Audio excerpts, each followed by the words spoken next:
நம்மை யாராவது ஒருவர் ஒரு கூட்டத்தில் தாழ்த்திவிட்டால் உடனே நாம் என்ன நினைப்போம்? எப்பொழுது சந்தர்ப்பம் வரும் அவரை நான் தாழ்த்த வேண்டும் என்றுதான் நாம் யோசித்துக் கொண்டிருப்போம். ஆனால் உலகத்திலேயே சிறந்தவர், உயர்ந்தவர் இந்த பூமியில் தன்னை தாழ்த்தினவர்களுக்கு முன்பு எப்படி வாழ்ந்தார்? கால்களுக்கு கீழே போயிட்டாரா?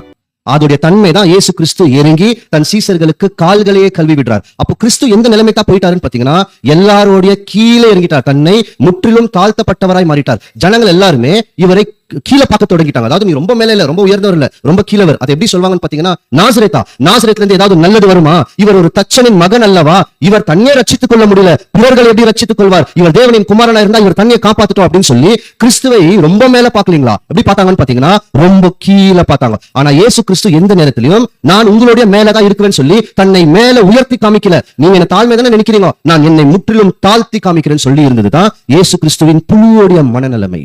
அதனாலதான் அவர் தன்னை முற்றிலும் தாழ்த்துறார். அது மட்டுமல்ல, கிறிஸ்துவ அன்னைக்கு இருந்த அதிகார வர்க்கம் இருந்தது. பரிசேயர்கள், சதுசேயர்கள், வேதபாரர்கள், பிரதான ஆசாரியர்கள், நல்லா படித்தவர்கள், இவங்க எல்லாருமே இயேசு கிறிஸ்துவ நல்லா சொல்றாரு அப்படின்லாம் பார்க்கலாங்க. பெரும்பாலும் 1-2 பேர் மனசாட்சியில் குத்தப்பட்டவர்கள் வேற. இவங்க எல்லாருமே கிறிஸ்து எப்படிதான் பார்த்தாங்கன்னு பாத்தீங்கன்னா, ரொம்ப கீழே பார்த்தாங்க. அவரா மதுபான பிரியர், பைத்தியக்காரர், பிசாசுகளுக்கு தலைவர் அப்படின்ட்டு ஒரு பட்டத்தை கொடுத்தாங்க. அந்த பட்டம் எப்படின்னு பாத்தீங்கன்னா, ரொம்ப ரொம்ப கீழே இருக்கிற பட்டம். கிறிஸ்துவை சிலுவையில் எடுத்துட்டு போகும்போது ரோம அதிபதிகள் அவங்க இயேசு கிறிஸ்து எப்படியே பார்த்தாங்க? ஒரு பெரிய ராஜான்னு பார்த்தாங்களா?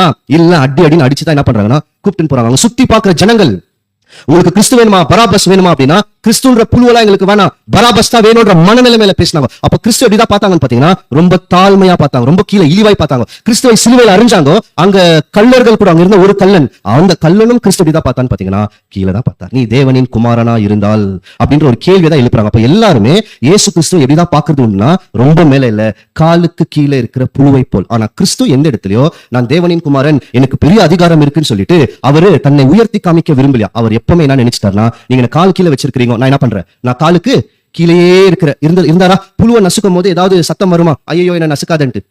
இயேசு கிறிஸ்துவ அடிக்கும் போது வாயை திறந்தாரா பாருங்க? ஒண்ணுமே சொல்ல, அமைதியா அப்படியே நின்னார்.